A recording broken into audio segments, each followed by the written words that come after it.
ದಿನಕ್ಕೊಂದು ಟ್ವಿಸ್ಟ್ ಪಡೆದುಕೊಳ್ತಾ ಇದೆ ಹಾಸನದ ಈ ಪೆನ್ ಡ್ರೈವ್ ಪ್ರಕರಣ. ಪೆನ್ ಡ್ರೈವ್ ಹಿಂದೆ ಇದ್ದಾರಂತೆ ಸರ್ಕಾರದ 4 ಮಿನಿಸ್ಟರ್ಸ್.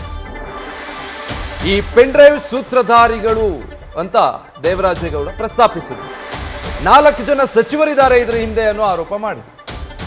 ಇದು ರಾಜಕೀಯ ವಲಯದಲ್ಲಿ ಸಂಚಲನ ಮೂಡಿಸಿದೆ. ಹಾಗಿದ್ರೆ ಯಾರು ಆ ಸಚಿವರು?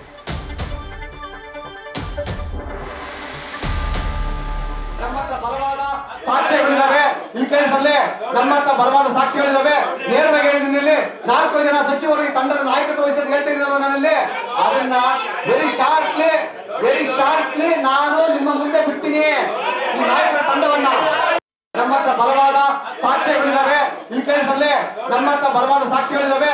ನೇರವಾಗಿ ಹೇಳಿದಲ್ಲಿ 4 ಜನ ಸಚಿವರು ಈ ತಂಡದ ನಾಯಕತ್ವ ವಹಿಸಿ ಹೇಳ್ತಿದ್ದಾರೆ. ನನ್ನಲ್ಲಿ ಅದನ್ನ ವೆರಿ ಶಾರ್ಟ್ಲಿ ನಾನು ನಿಮ್ಮ ಮುಂದೆ ಬಿಡ್ತೀನಿ ಈ ನಾಯಕರ ತಂಡವನ್ನ. ಡೀಟೇಲ್ಸ್ ಕೊಡ್ತಾರೆ ಈ ಬಗ್ಗೆ ಗಣಪತಿ ಲೈವ್ ನಲ್ಲಿ ಜಾಯ್ನ್ ಆಗ್ತಾ ಇದ್ದಾರೆ. ಗಣಪತಿ, ನಿನ್ನೆ ದೇವರಾಜೇಗೌಡರು ಸ್ಫೋಟಕ ಆರೋಪ ಮಾಡಿದ್ದಾರೆ. 4 ಸಚಿವರಿದ್ದಾರೆ ಪೆನ್ ಡ್ರೈವ್ ಪ್ರಕರಣದ ಹಿಂದೆ ಅಂತ. ಒಂದು ಆರೋಪ ಅಂತ ನೋಡ್ಬೇಕಾ ಇದನ್ನ, ಅಥವಾ ಗಂಭೀರ ಸ್ವರೂಪವಾಗಿ ಪರಿಗಣಿಸೋ ಸಾಧ್ಯತೆಗಳಿದೆಯಾ ಅವರು ಅದನ್ನು ಪ್ರಸ್ತುತಪಡಿಸಿರೋ ರೀತಿ? ಖಂಡಿತ ವಿಜಯ್, ನೋಡಿ, ಆರಂಭದಲ್ಲಿ ದೇವರಾಜೇಗೌಡರು ಹೇಳಿರುವಂಥದ್ದು DK ಶಿವಕುಮಾರ್ ಅವರೇ ಇದರ ಸೂತ್ರಧಾರಿ ಅಂತ ಹೇಳ್ತಾ ಇದ್ದಾರೆ.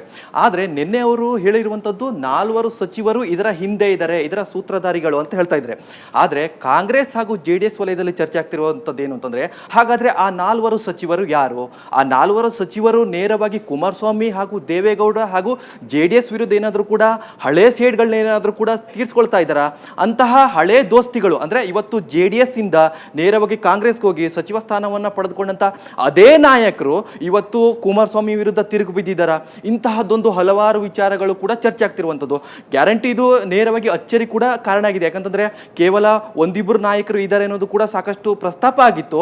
ಆದರೆ ದೇವರಾಜೇಗೌಡರು ನಿನ್ನೆ ಹೇಳಿರೋ ಪ್ರಕಾರ 4 ಸಚಿವರು ಇದ್ದಾರೆ ಅಂತಂದ್ರೆ ಕೇವಲ ಕಾಂಗ್ರೆಸ್ನಲ್ಲಿರುವಂತಹ ಮೂಲ ಕಾಂಗ್ರೆಸ್ಸಿಗ ಸಚಿವರನ್ನೇನ ಅಥವಾ JDSನ ಹಳೆ ದೋಸ್ತಿಗಳು ಅಂದ್ರೆ ಕುಮಾರಸ್ವಾಮಿ ಜೊತೆಗೆ ಇದ್ದು ಇವತ್ತು ಕಾಂಗ್ರೆಸ್ ಹೋಗಿ ಸಚಿವ ಸ್ಥಾನ ಪಡೆದು ಆಗಾಗ ಕುಮಾರಸ್ವಾಮಿ ವಿರುದ್ಧ ಅಟ್ಯಾಕ್ ಮಾಡ್ತಾ ಇದ್ದಾರಲ್ಲ, ಅದೇ ನಾಯಕರು ಇವತ್ತು ಈ ರೀತಿಯಾದಂತಹ ಪೆನ್ ಡ್ರೈವ್ ಪ್ರಕರಣವನ್ನ ಇಟ್ಕೊಂಡು ಕುಮಾರಸ್ವಾಮಿ ಹಾಗೂ JDS ಪಕ್ಷವನ್ನ ನಾಶ ಮಾಡಲಿಕ್ಕೆ ಏನಾದರೂ ಕೂಡ ಪ್ರಯತ್ನ ಪಡ್ತಾ ಇದ್ದಾರೆ.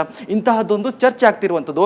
ಈಗಾಗಲೇ ಒಂದಷ್ಟು ಹೆಸರು ಕೂಡ ಬಹಿರಂಗ ಆಗಿತ್ತು, ಅಂದ್ರೆ ಜಮೀರ್ ಅವರು ಇದ್ದಾರೆ ಅಂತ. ಹೀಗಾಗಿ ಅದರ ಹೊರತಾಗಿ ಬೇರೆ ಯಾರಾದರೂ ಇದ್ದಾರಾ ಅನ್ನೋದು ಕೂಡ ಸಾಕಷ್ಟು ಚರ್ಚೆ ಆಗ್ತಿರುವಂಥದ್ದು. ದೇವರಾಜೇಗೌಡರು ಹೇಳಿದರೆ ಇನ್ನೇನು ಕೆಲವೇ ದಿನಗಳಲ್ಲಿ ನಾನು ಆ ಹೆಸರು ಬಹಿರಂಗ ಪಡಿಸ್ತಾ ಇದ್ದೀನಿ ಅಂತ. ಹೀಗಾಗಿ ಕುತೂಹಲ ಏನಂತಂದ್ರೆ ಅವರೇ ಈ ಹೆಸರನ್ನ ಬಹಿರಂಗ ಪಡಿಸಬೇಕು. ನಾವು ಕೂಡ ಕಾದು ನೋಡ್ಬೇಕಾಗತ್ತೆ Vijay. Okay, thank you Ganapati. News first ನಿರ್ಭೀತಿಯಿಂದ ನಿಮ್ಮ ಪರವಾಗಿ.